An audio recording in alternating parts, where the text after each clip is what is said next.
ayun na ano, Rhea, hilay pa. Kamusta exam? Grabe, nakakabaliw talaga. Sakit sa ulo ng last part, di ba? Pero at least ngayon, tapos na. Yes, true. Pagod na talaga ako. Thea, may bibigay pala ako sa'yo. Congrats on surviving the exam para sa'yo. Thank you, sweet mo naman. Corny niya talagang dalaw. Ate girl, ang Peter mo naman. Yung storm signal mo, maabot na dito. Ulan na. Talaga.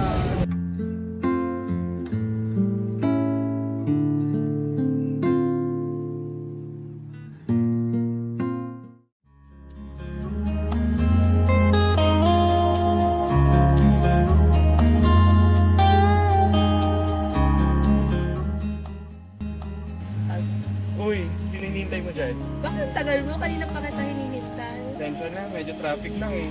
Pero, Over naman kasi. Sa mga panahong iyon, ang mga ngiti mo'y tila mga bituin na naglalakbay sa gabi ng aking mundo. Bawat salita mo'y himig ng pag-ibig, mga pangakong tila hangin, dahan-dahang bumabalot sa puso ko. Ang bawat sandali, isang tula ng pagnanasa, isang himig ng paunang pag-ibig. Sa bawat alaala, muling bumabalik ang init ng iyong mga pangako. Mga sandaling puno ng kilig at pag-asa na sa kabila ng paglipas ng panahon ay mananatiling buhay sa aking alaala.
Aliwalas naman dito. Parang ang gaan. kaya nga kita dinala rito eh. Ano pinagdarasal mo? Ikaw, Luis, hindi kita bibitawan. Hindi habang sinusubukan ka na. Hindi ko alam kung handa pa ako. Okay lang. Hindi naman tayo nagmamadali. Basta nandito ako. Sige, dahan-dahan. Doon tayo magsimula.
Okay ka lang? Hindi okay lang ako, may iniisip ko. Totoo ba yung sumagi sa isip ko kanina? Sino yun? I want to tell you guys na you did your best naman. So proud of you guys. Thea, can we talk privately? Ito na ba yung Yuki? Sige, bibilin na ako. I want to tell you something. Habang tinitignan ko sila, parang may kulang. Parang ganito rin yung nararamdaman ko sa sumagi sa isip ko kanina.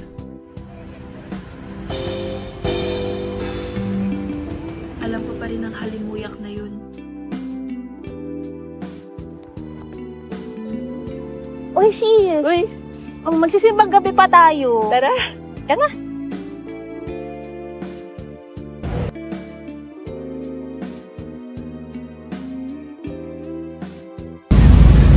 Nagbe-picture tayo, sabi ni Luke.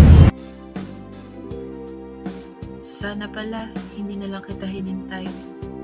Kung hindi rin pala ako pipiliin sa huli.